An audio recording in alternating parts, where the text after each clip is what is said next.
चलिए, अब राजनीतिक व्यवस्था का जो उद्देश्य था उसमें दूसरे उद्देश्य पे हम लोग बात करते थे, जो थी स्वतंत्रता। ये ध्यान में रखिएगा कि स्वतंत्रता के लिए लिबर्टी शब्द का प्रयोग किया गया है। अंग्रेजी में स्वतंत्रता के लिए अलग अलग शब्द हैं, जैसे लिबर्टी है, फ्रीडम है, इंडिपेंडेंस है, लेकिन प्रस्तावना में जो शब्द प्रयोग किया गया अंग्रेजी में स्वतंत्रता, और अंग्रेजी में इस वर्ड यूज किया गया है लिबर्टी। लिबर्टी का अर्थ क्या है, स्वतंत्रता का अर्थ क्या है? जब मनुष्य दूसरे की इच्छा से कार्य करने के लिए बंधा ना हो, बल्कि अपनी इच्छा से काम करने के लिए बंधा हो, तो उसे कहते हैं स्वतंत्रता या लिबर्टी। ये स्वतंत्रता दो तरीके की होती है। एक को कहते हैं निगेटिव लिबर्टी या नकारात्मक स्वतंत्रता, और दूसरे को कहते हैं पॉजिटिव या सकारात्मक। नकारात्मक क्या कहता है? नकारात्मक स्वतंत्रता के कॉन्सेप्ट में यह है कि किसी भी तरह के बंधन नहीं होने चाहिए, अर्थात प्रतिबंधों का अभाव होना चाहिए। प्रतिबंधों का अभाव। जबकि सकारात्मक स्वतंत्रता कुछ प्रतिबंधों को स्वीकार करके चलती है। दोनों में मुख्य अंतर यही है, कुछ प्रतिबंधों को स्वीकार करती है। प्रतिबंधों के अभाव कहने का मतलब है एब्सेंस ऑफ द रिस्ट्रेंट, किसी भी तरह के प्रतिबंध ना हो। ये कॉन्सेप्ट कहाँ से आता है? ये कॉन्सेप्ट सबसे पहले ये मान करके चलता है कि मनुष्य एक विवेकशील प्राणी है, इसलिए उसे अपने जीवन को मनचाहा स्वरूप देने की पूरी स्वतंत्रता होनी चाहिए। क्यों? ये मानता है कि व्यक्ति क्या है, समर्थ है, कैपेबल है, और जब व्यक्ति अपने जीवन को मनचाहा स्वरूप देने के लिए स्वतंत्र है, तो फिर वो उसके ऊपर किसी तरह के बंधन राज्य या कोई समाज नहीं लगा सकता है। यहाँ से निकलता है एक थ्योरी जिसे कहते हैं लेसस फेयर की थ्योरी या हस्तक्षेप का सिद्धांत, कि व्यक्ति की स्वतंत्रता में राज्य या सरकारें किसी तरह का हस्तक्षेप ना करें, क्योंकि हस्तक्षेप करने से उसकी स्वतंत्रता प्रभावित होती है और व्यक्ति के अंदर कैपेबिलिटी से क्या आती है, इनकैपेबिलिटी शुरू हो जाती है। इसलिए नकारात्मक स्वतंत्रता कहती है कि व्यक्ति के ऊपर किसी तरह का कोई प्रतिबंध नहीं होना चाहिए, जबकि सकारात्मक स्वतंत्रता क्या कहती है, ये व्यक्ति को इनकैपेबल मान के चलता है। इनकैपेबल मतलब कि ऐसे भी व्यक्ति समाज में हैं जो अपने जीवन को मनचाहा स्वरूप देने के लिए सक्षम नहीं हैं। कुछ चीज़ें ऐसी हैं जो कहीं ना कहीं उनको रोकती हैं कि वे अपने जीवन को जैसा चाहते हैं, अपनी इच्छा से जैसा जीना चाहते हैं, वो नहीं कर सकते, क्योंकि उनके पास वो सक्षमताएं नहीं हैं। ऐसी स्थिति में क्या होगा? ऐसी स्थिति में राज्य और समाज से अपेक्षा की जाती है कि वे उन बंधनों को किनारे करें, उन बंधनों को हटाएं और उनके जीवन में हस्तक्षेप करें, ताकि व्यक्ति भी कैपेबल हो जाए और वो भी अपने जीवन को मनचाहा स्वरूप देने की कोशिश करे। अब देखें तो नकारात्मक स्वतंत्रता किन की बात करेगी? उद्योगपतियों की, पूंजीपतियों की, जिनके पास धन है, वो अपने जीवन को मनचाहा स्वरूप देने के लिए सक्षम है। लेकिन सकारात्मक स्वतंत्रता किन की बात करेगी? जो गरीब हैं, असहाय हैं, कमज़ोर हैं, क्योंकि उनकी कमजोरी के कारण ही वे अपने जीवन में स्वतंत्रता का पूरा उपभोग नहीं कर पा रहे हैं। इसलिए सरकार से अपेक्षा होती है कि वो उनके जीवन में हस्तक्षेप करे और उन्हें कैपेबल बनाने के लिए तमाम तरह के प्रतिबंध लगाए। ठीक है, तो इन दोनों चीज़ों को लेकर के चलना है। उद्देश्य ये हमारा ही हमारे संविधान का आदर्श है। मतलब कि एक तरह से देखा जाए तो ये पूरी तरह से प्रतिबंधों के अभाव की बात करता है कि कहीं कोई प्रतिबंध रह ना जाए। ये आइडियल सिचुएशन है। वाकई में जब आप देखेंगे नकारात्मक स्वतंत्रता, तो जब किसी व्यक्ति के ऊपर किसी तरह का कोई प्रतिबंध ना हो, उसे कहेंगे हम लोग नकारात्मक। नकारात्मक कहने का मतलब ये सिर्फ इंडिविजुअल हो सकता है, क्योंकि उदाहरण के लिए आप मान लेते हैं कि रात में 12 बजे कहीं से आप निकलते हैं रात में, और वहाँ नकारात्मक स्वतंत्रता कहती है कि आपके घर पे भी कोई पूछने वाला ना हो कि रात को 12 बजे कहाँ जा रहे हैं। जब सड़क पे निकले तो कोई पुलिस आपसे ना पूछे कि कहाँ जा रहे हैं, क्यों निकले हुए हैं। मतलब एक तरह से का देखा जाए तो एब्सोल्यूट फ्रीडम की बात है, एक निरपेक्ष स्वतंत्रता की बात है कि किसी तरह का बंधन नहीं होने चाहिए।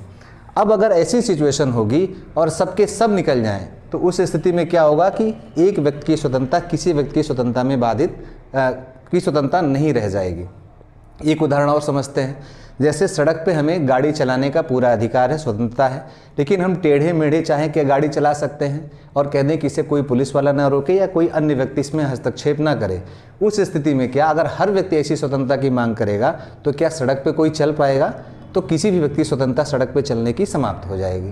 तो इसलिए इस अर्थ में नकारात्मक स्वतंत्रता कैसी होती है, ये हमेशा पर्सनल होती है, मतलब निजी स्वतंत्रता की बात करता है।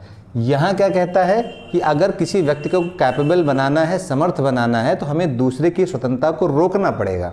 जैसे उद्योगपति ढेर सारे पैसे कमाता है क्योंकि वो कैपेबल है। कमज़ोर व्यक्ति जो है, जिसके पास धन नहीं है, निर्धन है, उसके लिए सरकार सहायता की व्यवस्था करती है, मतलब हस्तक्षेप कर रही है। वो हस्तक्षेप कैसे करती है? जब वो धनी के ऊपर टैक्स लगाती है, मतलब दूसरे की धन कमाने की स्वतंत्रता पर कुछ ना कुछ रोक लगा रही है और उस टैक्स को कलेक्ट करके वो निर्धनों में वितरित करती है। इससे वो व्यक्ति भी सक्षम हो जाता है। तो सकारात्मक स्वतंत्रता हमेशा कुछ प्रतिबंधों को स्वीकार करके चलेगी, और ये प्रतिबंध इसलिए आवश्यक होते हैं ताकि अन्य व्यक्ति भी अपनी स्वतंत्रता का उपभोग कर सकें। ठीक है, तो इस कॉन्सेप्ट को ध्यान में रखना है। क्यों? 2017 की मुख्य परीक्षा में ये प्रश्न पूछा गया था। जनरली लोगों को लग रहा था कि ये प्रश्न तो कहीं जीएस में होना ही नहीं चाहिए, लेकिन यहाँ से होना चाहिए। पॉलिटी का प्रश्न था। प्रश्न ये था, differentiate between liberty and freedom, इन दोनों में क्या अंतर है और मार्क्स का इस पर क्या विचार है, मार्क्स क्या सोचता है, मार्क्सवादी अप्रोच क्या है। ठीक, उसको भी देखते हैं। लेकिन उससे पहले ये जान लें कि ये जो शब्द लिबर्टी है, ये यूज कहाँ किया गया? पहली चीज़ प्रस्तावना में यूज की गई है, और इसके साथ साथ एक जगह और यूज किया गया है, और वह है आर्टिकल 21 में क्या है? जीवन का अधिकार, राइट टू लाइफ। इसमें एक शब्द यूज किया गया है पर्सनल लिबर्टी। और मैंने जो अभी आपसे बात की थी कि लिबर्टी हमेशा कैसी होती है? पर्सनल की बात करती है, निजी व्यक्ति स्वतंत्रता या व्यक्तिगत स्वतंत्रता की बात करती है, जहां व्यक्तिगत स्वतंत्रता में किसी तरह का कोई हस्तक्षेप नहीं होना चाहिए। तो ये आप ध्यान में रखेंगे कि लिबर्टी शब्द का प्रयोग संविधान में 2 जगह, प्रस्तावना में और मूल अधिकारों में अनुच्छेद 21 के अंतर्गत है। अब हम लोग ये बात करते हैं, जो अभी मैंने आपसे प्रश्न कहा कि लिबर्टी में और फ्रीडम में क्या अंतर है। हिंदी में दोनों के लिए स्वतंत्रता शब्द का प्रयोग किया गया है। क्या क्या डिफरेंसेस होंगे इसको देखते हैं, तब शायद दोनों का कॉन्सेप्ट या स्वतंत्रता का कॉन्सेप्ट समझ में आए, और ये भी समझ में आएगा कि फ्रीडम शब्द का प्रयोग मूल अधिकार में क्यों किया गया और प्रस्तावना में लिबर्टी शब्द का प्रयोग क्यों किया गया, या दोनों को क्या इंटरचेंज किया जा सकता है। लिबर्टी शब्द को हम मूल अधिकार में रख दें और फ्रीडम को यहाँ रख दें।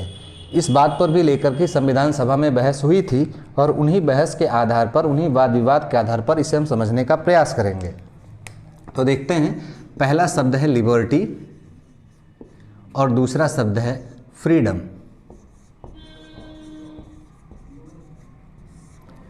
संविधान में दोनों के लिए स्वतंत्रता यूज किया गया है, लेकिन अगर वास्तविक रूप से इसको समझना है तो हिंदी में मैं इसके लिए वर्ड यूज कर रहा हूं स्वच्छंदता। ये ज़्यादा इसके लिए नज़दीक शब्द होगा। स्वच्छंदता का मतलब जहां कोई प्रतिबंध ना हो, इसके नकारात्मक अर्थ में, और इसे हम कह सकते हैं स्वतंत्रता। क्या फर्क है? वाकई में फ्रीडम क्या होता है? फ्रीडम क्या है? एक मानवीय गुण है, प्रॉपर्टी ऑफ ह्यूमन बीइंग है। Property of human being. प्रत्येक मनुष्य के अंदर फ्रीडम का गुण होता है। कैसे? इसे समझिए ऐसे, जैसे प्रकृति के ढेर सारे नियम हैं, उन नियमों को बदलने की क्षमता हमारे पास नहीं है, कैपेबिलिटी के अर्थ में, जैसे हम लोग यहाँ बात कर रहे थे। प्रकृति के नियमों को हम बदल नहीं सकते हैं, लेकिन उसे समझ करके अपने जीवन को हम मनचाहा स्वरूप दे सकते हैं। जैसे गुरुत्वाकर्षण के नियम को हम बदल नहीं सकते, पर उसे समझ करके हम आज अंतरिक्ष की सैर कर रहे हैं और अंतरिक्ष में तमाम वैज्ञानिक गतिविधियां चल रही हैं। तो मनुष्य ने क्या किया? उन प्राकृतिक शक्तियों को समझा, और उन शक्तियों को समझने के बाद उसके अनुरूप अपने जीवन को चेंज किया और उस शक्तियों का उपयोग किया अपने लिए। तो ये मनुष्य का एक मानवीय गुण होता है स्वतंत्रता, जिसे मनुष्य से छीना नहीं जा सकता है। 1947 से पहले क्या था कि ये मानवीय गुण ब्रिटिश सरकार हमसे छीन रही थी। हम अपने जीवन को मनचाहा स्वरूप देने के लिए स्वतंत्र नहीं थे। हम सारे नियमों को समझते थे, सब चीज़ों को जानते थे, लेकिन ब्रिटिश सरकार के नियम और कानून हमें उन्हें रोकते थे। जबकि लिबर्टी क्या है? लिबर्टी को समझिए क्या है ये एक तरीके की मानवीय दशा है। बहुत ध्यान से समझिए, मतलब कंडीशन ऑफ ह्यूमन बीइंग।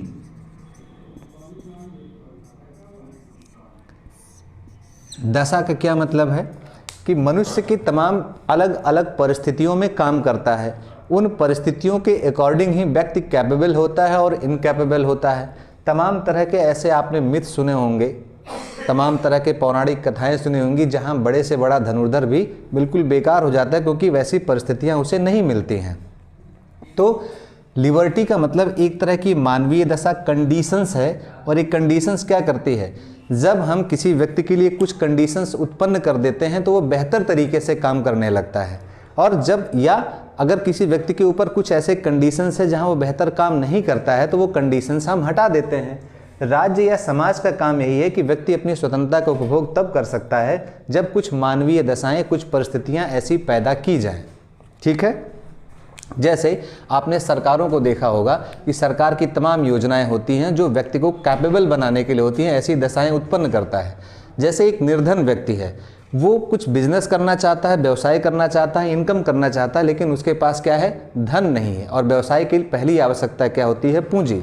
तो सरकार ने क्या किया, मुद्रा योजना लेकर के आई, छोटी छोटी पूंजी लोगों को लोन के रूप में उपलब्ध कराती है कि इस लोन के सहारे आप अपना बिजनेस स्टार्ट करिए, बिजनेस जब चलने लगे तो वो धन वापस कर दीजिए।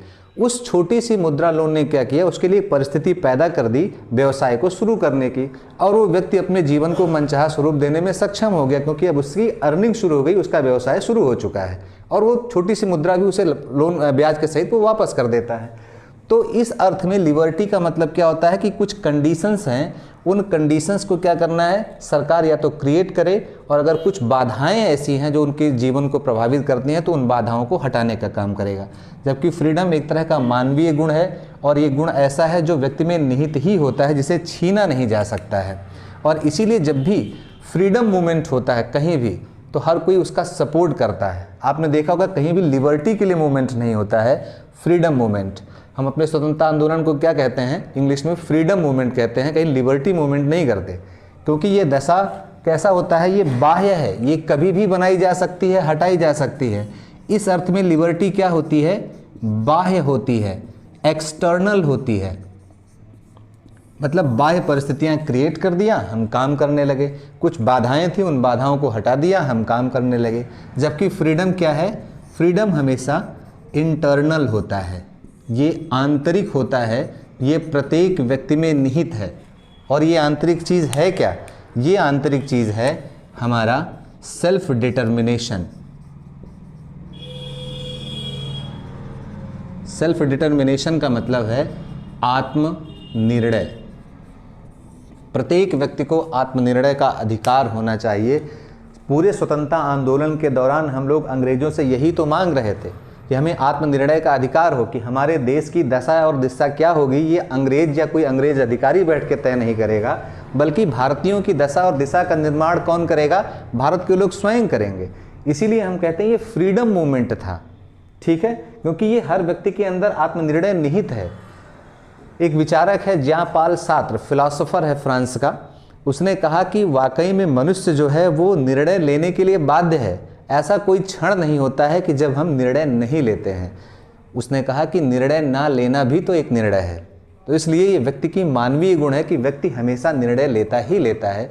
जब कोई मनुष्य निर्णय लेना बंद कर देता है तो वाकई में मनुष्य नहीं बल्कि भौतिक पदार्थ हो जाता है। जैसे कोई भौतिक पदार्थ किसी तरह का कोई निर्णय नहीं लेता है, मनुष्य हमेशा निर्णय लेता है।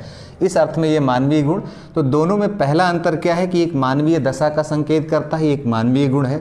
ये लिबर्टी एक्सटर्नल होती है और ये आंतरिक होती है। दूसरी चीज जो हम लोगों ने कहा था, तीसरी चीज ये क्या था, ये बाह्य प्रतिबंधों को स्वीकार नहीं करता, बाह्य प्रतिबंधों को हटाने की बात करता है कि किसी तरह के कोई प्रतिबंध नहीं होने चाहिए। जबकि फ्रीडम में, ये आपको हमेशा ध्यान में रखिएगा कि फ्रीडम में हमेशा कुछ बंधन स्वीकार किए जाते हैं। जब तक बंधन नहीं होंगे तब तक हम अपनी स्वतंत्रता का उपयोग दूसरों के साथ नहीं कर सकते हैं। लेकिन ये बंधन कैसे होने चाहिए, रीजनेबल होने चाहिए, युक्त होने चाहिए। अगर कोई बंधन युक्तियुक्त नहीं है तो उसे स्वीकार नहीं करेगा, रीजनेबल रिस्ट्रिक्शंस को स्वीकार करता है, और लिबर्टी किसी भी तरह के रिस्ट्रिक्शन को स्वीकार नहीं करता कि कोई प्रतिबंध नहीं होने चाहिए। इस अर्थ में क्या है, बाह्य प्रतिबंध अगर पूरी तरह से समाप्त कर दिए जाएंगे तो वाकई में किसके लिए होंगे, ये निजी स्वतंत्रता की बात करेगा। एकदम से कहीं पूरी तरह से स्वतंत्रता ना हो तो वो निजी स्वतंत्रता ही हो सकती है। जैसे मैं अपने घर में बैठ करके, अपने कमरे में बैठ करके कुछ भी करूं, उस पर किसी तरह का कोई रोक लगाने वाला नहीं है, लेकिन बाहर निकल करके वो सारी गतिविधियां नहीं कर सकता जो अपने कमरे में कर सकता हूं, क्योंकि बाहर हमें लोगों के साथ अपनी स्वतंत्रता का उपयोग करना है। उदाहरण के लिए आप ये समझ लीजिए कि जैसे सरकार का निर्देश होता है कि अगर आपको शराब पीनी है तो आप अपने घर में बैठ कर के पीजिए, सरकार या कोई पुलिस वाला कहीं इंटरफेयर नहीं करता, क्योंकि आपकी निजी स्वतंत्रता है कि आपको पीना है या नहीं पीना है। लेकिन आप शराब पी करके या शराब ले करके सड़क पर नहीं पी सकते हैं, क्योंकि आप दूसरों की स्वतंत्रता को प्रभावित कर सकते हैं सड़क पी करके।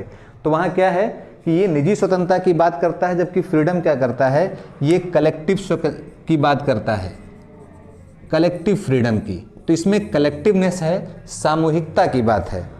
अब आप ये बताइए कि हमारा उद्देश्य क्या है, हमारा लक्ष्य क्या है, लिबर्टी या फ्रीडम। संविधान निर्माताओं ने कहा हमारे संविधान का जो लक्ष्य है वो लिबर्टी है, मतलब एक एक व्यक्ति को अधिकतम जितने बाह्य प्रतिबंध हो धीरे धीरे वो खत्म होते जाए। सारे अचानक से खत्म नहीं हो सकते हैं, लेकिन धीरे धीरे हम खत्म करते जाएंगे। लोग इतने स्वतंत्र हो जाएं कि अपने जीवन को मनचाहा स्वरूप दे सकें। लेकिन अभी क्या है, सरकारों को क्या करना है, सबकी स्वतंत्रता का ख्याल रखना है, कलेक्टिव फ्रीडम की बात करनी है। इस नाते उन्होंने मूल अधिकार में क्या दिया, हमें फ्रीडम दिया, फ्रीडम ऑफ, ठीक, राइट टू फ्रीडम, स्वतंत्रता का अधिकार दिया है। तो ये चीज़ समझ में आ गई कि स्वतंत्रता का जो शब्द है इसे हमने मूल अधिकारों में क्यों रखा, इसलिए रखा क्योंकि स्वतंत्रता ही या फ्रीडम ही ऐसा होता है जो सबके साथ मिलकर के चलता है और कुछ ना कुछ बंधन भी होते हैं। उदाहरण के लिए समझिए, अनुच्छेद 19(1) है, अनुच्छेद 19 का खंड 1 है, जिसमें 6 तरह की स्वतंत्रताएं दी गई हैं। वाक एवं अभिव्यक्ति की स्वतंत्रता है, सभा सम्मेलन की स्वतंत्रता है, संघ बनाने की है, पूरे भारत में कहीं भी घूमने की, बस जाने की, कोई भी व्यापार करने की स्वतंत्रता है। तो अनुच्छेद 19(1) 6 तरह की स्वतंत्रताएं देता है। लेकिन उसी तरह अनुच्छेद 19 के खंड 2 से लेकर के खंड 6 तक पूरे के पूरे प्रतिबंध लगाए गए हैं। जैसे वाक एवं अभिव्यक्ति की स्वतंत्रता हमारे पास है कि हम कुछ भी बोल सकते हैं, कुछ भी अभिव्यक्त कर सकते हैं, लेकिन उसके साथ साथ अनुच्छेद 19 का खंड 2 जो है वो 8 तरह के प्रतिबंध लगाता है कि आप कुछ भी बोलिए लेकिन दूसरे की मानहानि नहीं कर सकते, वहाँ रोक दिया जाएगा। आप देश की अखंडता और संप्रभुता के विरुद्ध नहीं बोल सकते हैं, वहाँ रोक दिया जाएगा। कोई अपराध को बढ़ावा देने के लिए नहीं बोल सकते हैं, वहाँ आपको रोक दिया जाएगा। पब्लिक ऑर्डर गड़बड़ हो जाए अगर आपके बोलने से तो आपको रोक दिया जाएगा। आपने देखा होगा कि तमाम नेताओं को जब भाषण देने जाते हैं तो सरकारें रोक देती हैं और ये कहती हैं कि आपके बोलने से स्वतंत्रता, पूरी लोक व्यवस्था गड़बड़ हो जाएगी, दंगे हो सकते हैं और कुछ स्थितियां हो सकती हैं, तो उनको अरेस्ट कर लिया जाता है, रोक दिया जाता है। क्यों? क्योंकि फ्रीडम क्या कहता है, कुछ तरह के बंधन होने चाहिए, और ये बंधन इसलिए होने चाहिए ताकि हर व्यक्ति अपनी स्वतंत्रता का उपयोग कर सके। लिबर्टी कहता है कोई प्रतिबंध नहीं। तो ये हमारा लक्ष्य है और ये हमारी वास्तविकता है, ये हमको मिला हुआ है, और हमारा जो लक्ष्य क्या है वो लिबर्टी है। संविधान चाहता है कि आपको ये प्रोवाइड करना है, ये तो हमें मिल चुका है। इसी के साथ एक शब्द और है, और वो शब्द है इंडिपेंडेंस। इसे भी स्वतंत्रता कहते हैं। जैसे इंडिपेंडेंस डे हम लोग मनाते हैं, स्वतंत्रता दिवस, ये वाकई में देखें तो ये डिपेंडेंट का उल्टा है।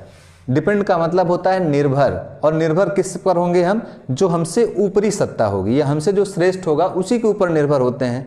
हमसे निचली स्थिति में जो होगा वो तो हम पर निर्भर होगा। तो निर्भरता हमेशा उस पर होती है जो उससे ऊपरी सत्ता हो। इंडिपेंडेंस ठीक डिपेंडेंट का उल्टा है, और इसलिए कहता है कि इंडिपेंडेंस की स्थिति में क्या होगा कि कोई ऊपरी सत्ता नहीं होगी, आपसे ऊपर जब कोई ना रह जाए। जैसे एक छोटा सा बच्चा अपने माँ बाप के ऊपर निर्भर होता है, लेकिन जब वो खुद अर्निंग करने लगता है, आर्थिक रूप से आत्मनिर्भर हो जाता है, तब वो इंडिपेंडेंट की स्थिति में आ जाता है। राष्ट्र की जो सिचुएशन होती है यही थी कि हम क्या थे, हमारे भाग्य का निर्माता कौन, ब्रिटिश सरकार थी 1947 से पहले। तो हम कैसे थे, ब्रिटिश सरकार के ऊपर डिपेंडेंट थे। कानून वो बनाते थे, लागू वो करते थे, पालन हमें करना पड़ता था। 1947 में 15 अगस्त की रात्रि को क्या किया, हम इंडिपेंडेंट हो गए कि अब अपने भाग्य का निर्माण हम स्वयं करेंगे, अब हमसे हमारे ऊपर कोई दूसरी सत्ता नहीं है। तो जहां आत्मनिर्णय का अधिकार हर व्यक्ति को मिल जाए, निर्भरता दूसरों पर समाप्त हो जाए, उसे कहते हैं इंडिपेंडेंट। तो 15 अगस्त 1947 को हमें क्या मिला? इंडिपेंडेंसी मिली, हम स्वतंत्र हुए। संविधान बना तो लोगों को क्या दिया गया? फ्रीडम, क्योंकि मानवीय गुण था। लेकिन लक्ष्य क्या है? लिबर्टी है। जितने भी तरह के बाह्य प्रतिबंध हैं, अगर कुछ व्यक्तियों की बाधाएं हैं, उसको खत्म करना है। जैसे एक दिव्यांग व्यक्ति हो, तो दिव्यांग व्यक्ति को चलने में क्या है? पैर ठीक नहीं है, इसलिए क्या होता है? वो चल नहीं पाता है। तो एक तरह की पैर ठीक ना होना, उसके लिए बाधाएं हैं। सरकार या समाज का काम क्या है कि उसके लिए कृत्रिम पैर तैयार करके दिया जाए ताकि वो भी चलने में सक्षम हो जाए, तब वो अपने चलने की स्वतंत्रता का उपयोग कर सकता है। उस अर्थ में लिबर्टी का प्रयोग किया गया है। ठीक है, अब हम लोग बात करेंगे ये जो लिबर्टी है, ये कितने तरीके की लिबर्टी की बात हमारी प्रस्तावना करता है। हम लोगों ने भी प्रस्तावना का पाठ किया था और ये देखा था कौन सा? सामाजिक, आर्थिक और राजनीतिक न्याय। और इसके साथ साथ ये जो स्वतंत्रता थी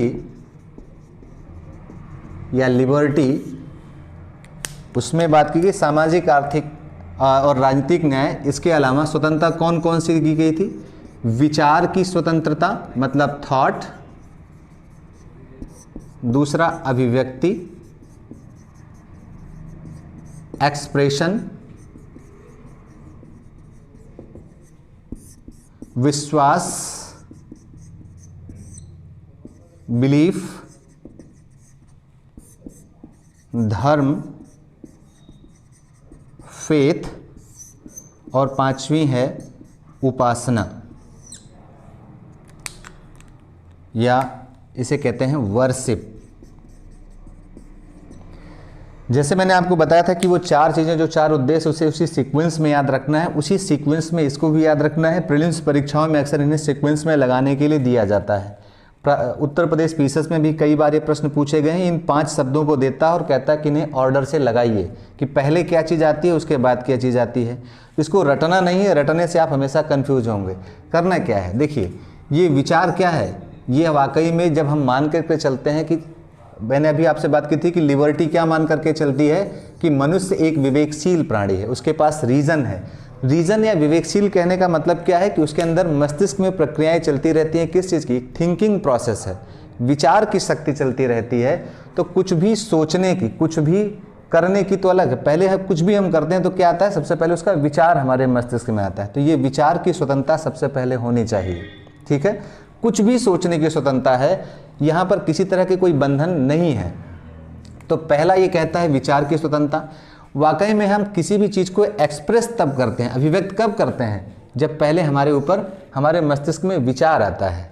तो बिना विचारों के हमारी अभिव्यक्ति होती नहीं। इसलिए सबसे पहली स्वतंत्रता संविधान निर्माताओं ने किसकी बात की? विचार की। और उसके बाद ही अभिव्यक्त कर सकते हैं। अभिव्यक्त करने का क्या अर्थ है कि हमारे मस्तिष्क में जो चीज़ें चल रही हैं उसे दूसरों के सामने हम प्रकट कर सकते हों। ऐसी परिस्थितियां उत्पन्न की जाएं ताकि हम बोल सकते हों। अगर हम अपनी सरकार की आलोचना कर रहे हैं मतलब उसका विचार हमारे मस्तिष्क में पहले आया और उसे हम दूसरों के सामने प्रकट कर रहे हैं कि ये सरकार ठीक नहीं है, ये सरकार ठीक काम नहीं करे, उसकी ये नीति ठीक नहीं है। तो अभिव्यक्ति का अधिकार है, ये स्वतंत्रता मिलनी चाहिए। वो चाहे ठीक है या नहीं ठीक है, ये समाज तय करेगा। लेकिन प्रत्येक व्यक्ति को अपनी बातों को, अपने विचारों को दूसरे के सामने प्रकट करने का अधिकार होना चाहिए।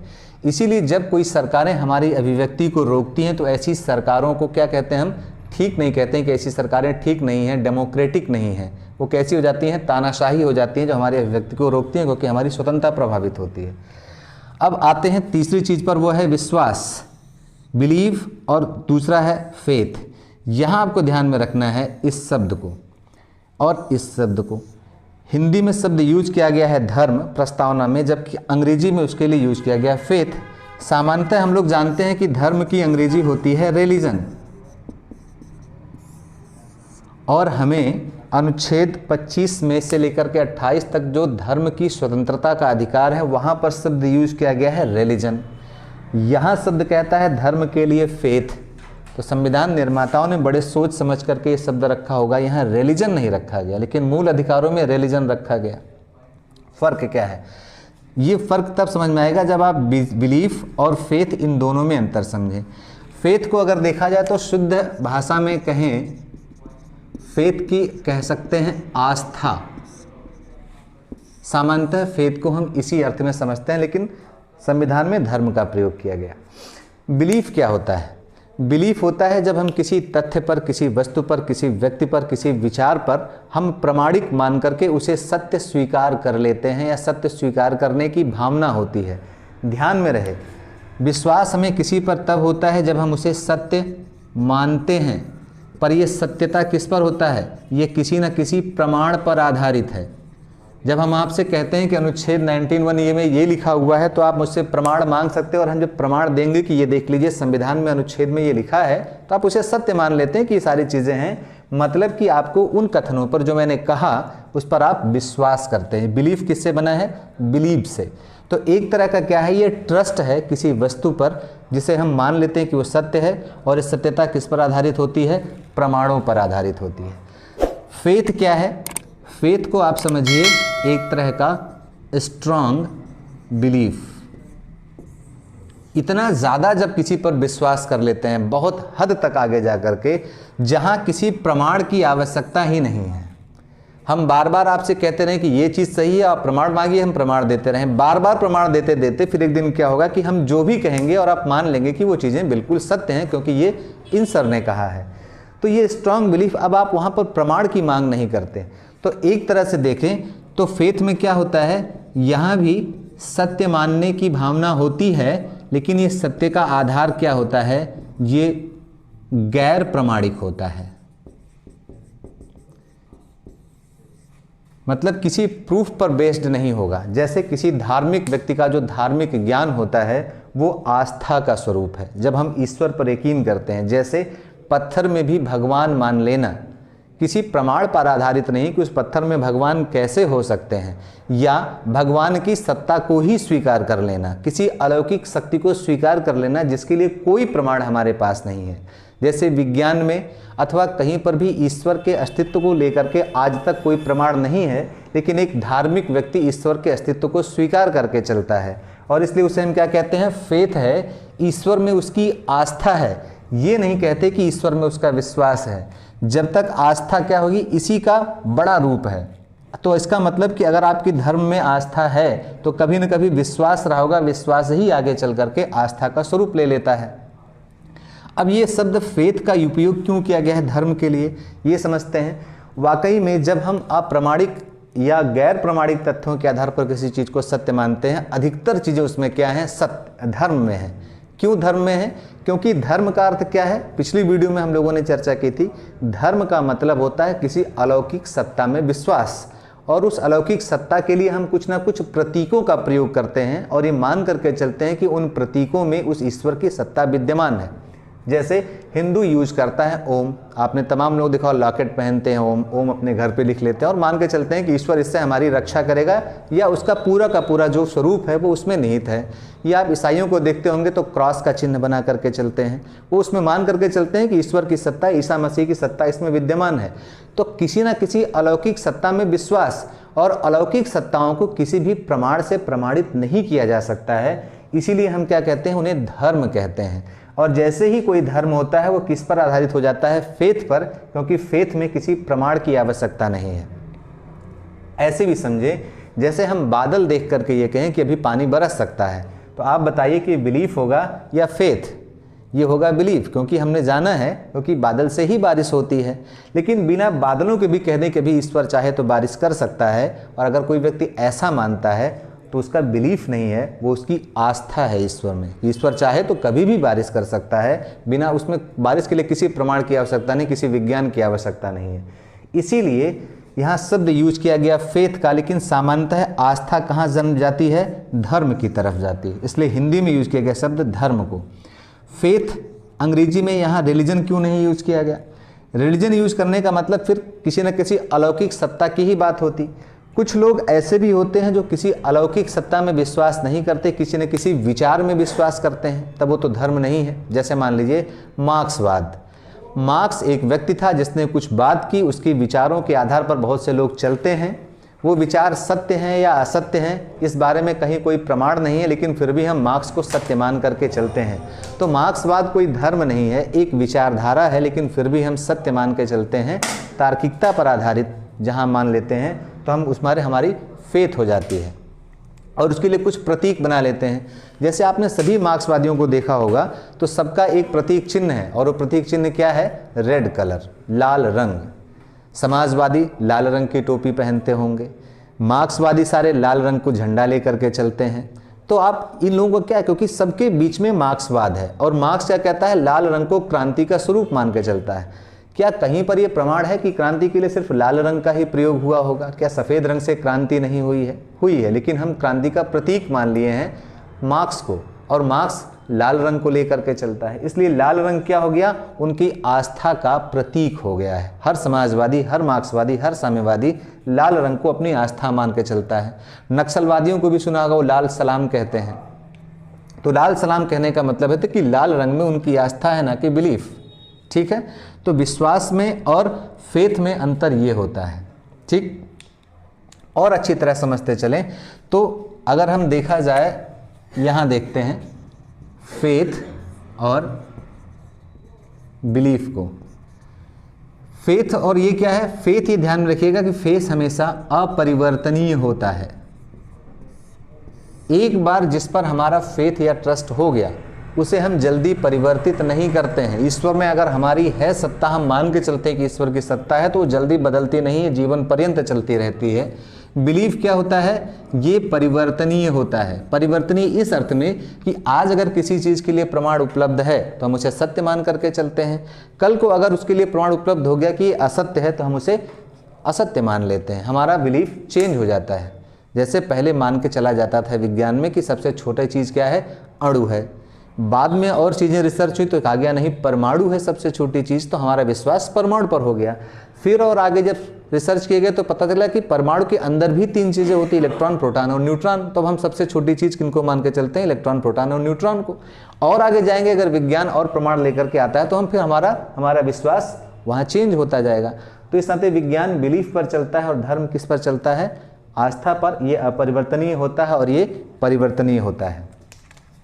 बिलीव क्या है? हमारे जीवन का सामान्य अंश है। सामान्य अंश का मतलब कि अगर ये परिवर्तित हो गया तो हमें कोई बहुत ज़्यादा फर्क नहीं पड़ता है। लेकिन फेथ क्या है? ये एक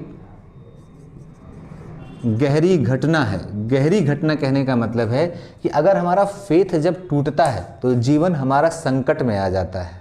अगर हम ये मान लें, आज अगर हमें ये यकीन हो जाए किसी धार्मिक व्यक्ति को कि ईश्वर की सत्ता नहीं है या ईश्वर समाप्त हो चुका है, तो उसका जीवन संकटमय हो जाएगा, उसके निर्णय करने की चीज़ें बदल जाएंगी। जैसे एक धार्मिक व्यक्ति हर परिस्थिति में मान के चलता है कि कुछ भी हो जाए ईश्वर उसे बचा लेंगे या ईश्वर उसकी परिस्थितियों को ठीक कर देंगे। लेकिन जब उसके सामने ऐसा प्रश्न आ जाए कि ईश्वर है ही नहीं या ईश्वर समाप्त हो चुका है, तो उस व्यक्ति का पूरा जीवन संकट में उसे लगेगा कि अब कौन बचाने आएगा, परिस्थितियों को कौन बदलेगा। तो ये ध्यान रखना कि फेथ हमेशा अपरिवर्तनीय, बिलीफ हमेशा परिवर्तनीय होता है। ये गैर प्रमाणिक होता है, वो प्रमाणिक तथ्यों पर आधारित होता है। तो दोनों चीज़ें हैं। जब हम विचार करते हैं, अभिव्यक्त करते हैं, उसे जो सत्य मानते हैं तो क्या होता है? बिलीफ, उसे लोग स्वीकार कर लेते हैं। और जब ये बिलीफ बहुत ज़्यादा स्ट्रांग हो जाता है तो धर्म में बदल जाता है और फेथ में बदल जाता है। और जब हम किसी पर इतना ज़्यादा ट्रस्ट कर लेते हैं कि उसके लिए किसी प्रमाण की आवश्यकता ना हो, तो जानते हैं क्या होता है? फिर वर्शिप। हम उसमें अपना डिवोशन दिखाते हैं। ये वर्शिप का मतलब क्या है? एक तरह का समर्पण है, एक तरह का रेस्पेक्ट है। ठीक है, या उपासना को कह सकते हैं हम एक्सट्रीम फॉर्म ऑफ लव। अतिशय प्रेम जब हम किसी चीज़ से करने लगते हैं तो हमारी उपासना का स्वरूप हो जाता है। तमाम चीज़ें, जैसे आपने किसी धार्मिक व्यक्ति, किसी धार्मिक हिंदू परिवार को देखेंगे तो एक छोटे से बाल गोपाल जो पीतल का है उसमें भी मान करके चलता है कि ईश्वर की सत्ता है और अतिशय एक बच्चे की तरह ही उसे प्रेम करता है, बच्चे की तरह नहलाता है, पहलाता है, खिलाता है। ऐसे तमाम चीज़ें आप देखें, मतलब वो प्रेम का स्वरूप अतिशय हो गया, हर चीज़ से वो प्रेम करने लग जाता है। तो ये वर्शिप की स्वतंत्रता दी गई है।